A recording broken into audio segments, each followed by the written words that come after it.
समय के शुरुआत से पहले, प्रकाश और अंधेरे से पहले इस ब्रह्मांड में कुछ भी नहीं था। न धरती, न आकाश, न देवता, न कोई जीव। सिर्फ एक अनंत गहरा शांत कॉस्मिक सागर जिसे नरा कहा गया। इसी शून्यता से सृष्टि का बीज जन्म लेने वाला था। ये था शून्यता का युग, पूरी तरह से खामोश, जहाँ न रोशनी थी न ध्वनि, सिर्फ एक अनंत जल का विस्तार, जिसे हिंदू धर्म में नरा यानी कॉस्मिक ओशन कहा गया। इसी शांत अंधकार के बीच सृष्टि की कहानी शुरू होती है। इस अनंत जल के मध्य भगवान विष्णु योग निद्रा में विश्राम कर रहे थे। चारों तरफ एक दिव्य सा प्रकाश, जैसे ब्रह्मांड अपनी पहली सांस लेने की प्रतीक्षा कर रहा हो। तभी एक अद्भुत घटना होती है।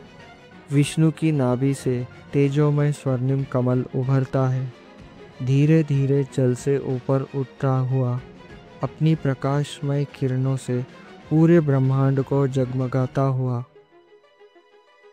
कमल के पूर्ण रूप से खिलते ही उसके मध्य प्रकट होते हैं चतुर्मुख ब्रह्मदेव जी,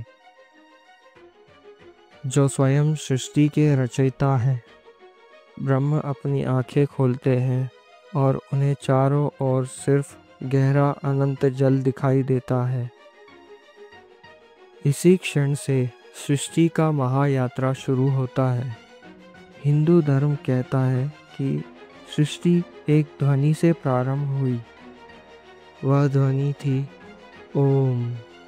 जब ओम का कॉस्मिक वाइब्रेशन शून्यता में घूमता है, तब आकाश का जन्म होता है, फिर काल, फिर ऊर्जा और धीरे धीरे तारे, ग्रह और पूरी ब्रह्मांड का विस्तार होने लगता है।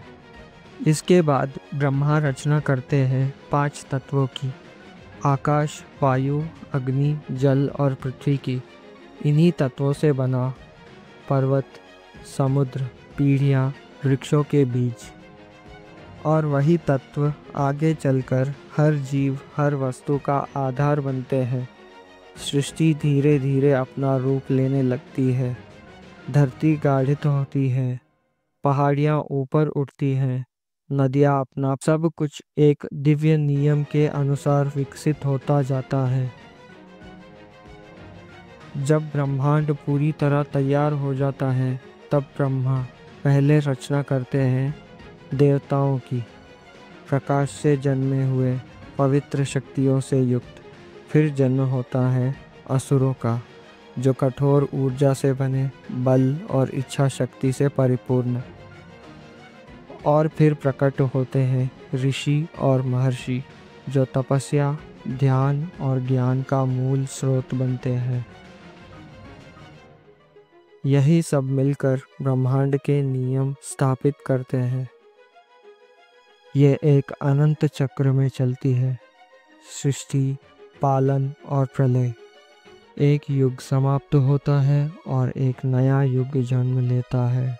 इस महाचक्र को कहते हैं काल चक्र, जो कभी रुकता नहीं, कभी समाप्त नहीं होता। इस महासृष्टि के पीछे कारण है त्रिमूर्ति, ब्रह्मा सृष्टि के रचयिता, विष्णु पालन करने वाले, महादेव शिव संहार और पुनर्जन्म के अधिपति। इन तीनों का संतुलन ही पूरे ब्रह्मांड को स्थापित रखता है। यही है सृष्टि का दिव्य रहस्य। हिंदू धर्म सिखाता है कि ब्रह्मांड अनंत है, इसका आरंभ भी दिव्य है, इसका अंत भी दिव्य। सृष्टि एक यात्रा है जो हर युग में फिर से शुरू होती है, फिर से चलती है, फिर से नई रूप बनाती है। अगर आपको ये दिव्य गाथा पसंद आई हो तो वीडियो को लाइक करें, शेयर करें और चैनल को सब्सक्राइब करना ना भूलें। ओम नमो भगवते वासुदेवाय। हर हर महादेव।